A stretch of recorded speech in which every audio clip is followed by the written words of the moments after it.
I want to walk you guys through how I pick my meals for the week and how I then set them up in MyFitnessPal so that I am easily getting close to my macros every single day. So, first thing you guys need to do is go to your pantry, go to your refrigerator, go to your freezer, and find what you already have. And guys, sometimes this actually looks like taking a notepad or your phone note section and going to those places. Sometimes you already know what you have, but sometimes you really need to actually write it down. Example of this is I have salmon that I bought last week, and I also have chicken. So I want to make my meals this week around those two things and not having to go out and buy new things that are kind of similar. So what I'll do is I'll write those things down, I'll look and see what veggies I have, and I will pull up the Faster Way meal guide. I'll then go through and look at what meals are on the guide for this week. And like this week, the first thing on Monday was a salmon dish. So I knew I was going to make that. But you can easily go through and just find the meals for the proteins that you have. Or, if you have ground turkey, but it calls for ground beef, you can easily just substitute. And you can also do that with, substitute out different veggies, different fruit. You probably want to keep it, especially on low carb days, you want to keep it with the same carb content. And you just look at one of those cheat sheets to see if things are similar. So once I have my meals picked out for the week, I'm going to go in MyFitnessPal. And you'll see, so this is a Monday, it is a low carb day, and you'll see I do already have them plugged in. But what I did was, I picked the raspberry avocado smoothie from the meal plan today. And then for dinner, I picked the salmon kebabs and asparagus. So I plugged those in. I, hit the plus button, went to food. Now for the Faster Way recipes, you can just type in Faster Way, and I typed in salmon kebab and it comes up.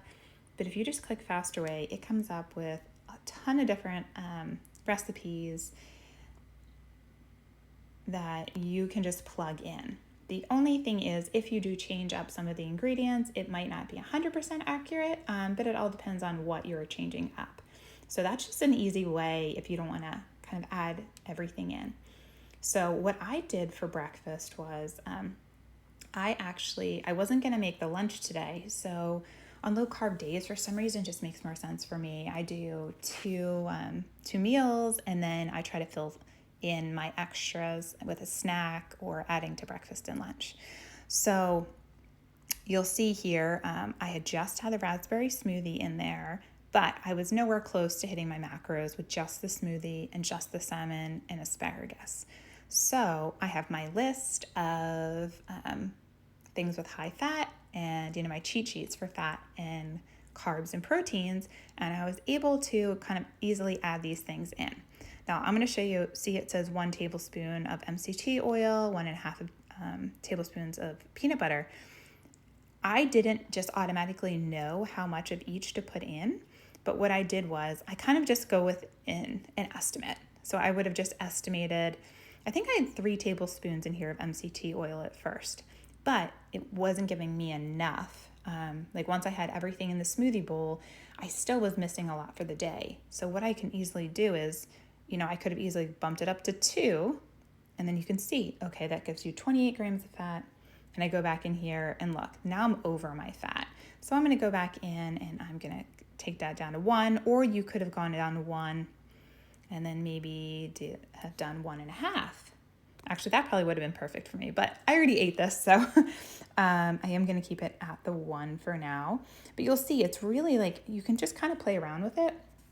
And what you can do is kind of put everything in that you want to eat, and don't mess with the numbers at first.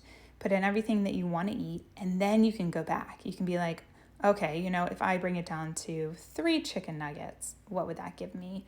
And it does. It might take 5 or 10 minutes to sit here and play around with it. But in the long run, it is going to save you so much hassle, because then you know exactly what to eat and you're not ending the day being so far off your goals and feeling defeated. So just by taking those extra 5-10 minutes, it really is going to set you up for success. And the more you do it, the easier it is going to be for you. So, I have smoothie bowls all the time. So just off the top of my head, I now know around what I'm going to put in. And then I just might tweak the numbers depending on the type of smoothie bowl I am having. But you'll see I did the same thing. Once I put my breakfast and lunch in, I knew I still needed more protein. And so that's what I made sure my lunch had quite a bit of protein in it. It has 21 grams of protein. These grass-fed beef sticks from Thrive Market, they're so good. And you'll see it's very low in carbs, higher in fat, and higher in protein. So it's perfect for a low carb day.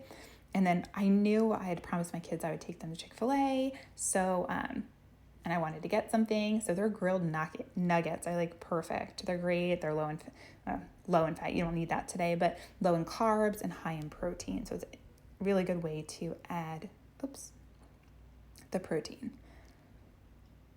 Okay. And guys, that's really it. I just, play around with the numbers so I had all of this plugged in before I had my first bite of food today.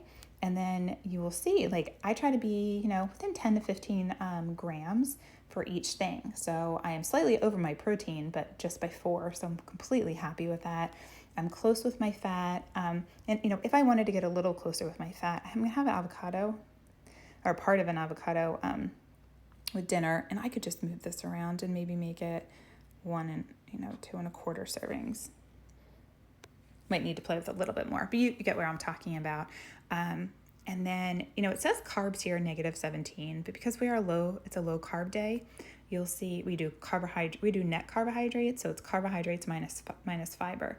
So you'll see I have 67 grams of carbohydrates, but then 36 of fiber. So I am completely fine and within my range. So guys, I think that is it. If you eat something different than what you actually had, you can then easily just go back in and change 1 or 2 lines instead of having to input the whole meal after you eat it. So hopefully that was helpful. Let me know if you have any questions.